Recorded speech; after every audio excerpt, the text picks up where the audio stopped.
Рахмон и Рустам Эмомали сдали в эксплуатацию ювелирный завод «Зари Таджик». Ежемесячно на предприятии «Зари Таджик» будет перерабатываться 3 килограмма золота и 5 килограммов серебра. Президент Таджикистана Эмомали Рахмон и мэр Душанбе Рустам Эмомали сдали в эксплуатацию предприятие «Зари Таджик». «Таджикское золото», сообщает пресс-служба главы государства. Предприятие построили на площади 1420 квадратных метров. Оно состоит из 3 этажей, подвального помещения и других вспомогательных объектов. На заводе работают 5 цехов, каждый из которых выполняет определенные функции для изготовления продукции из золота, серебра, латуни и драгоценных камней.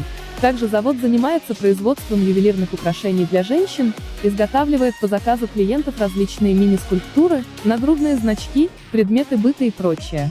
По предварительным подсчетам, ежемесячно на предприятии «Зари Таджик» будет перерабатываться 3 килограмма золота и 5 килограммов серебра.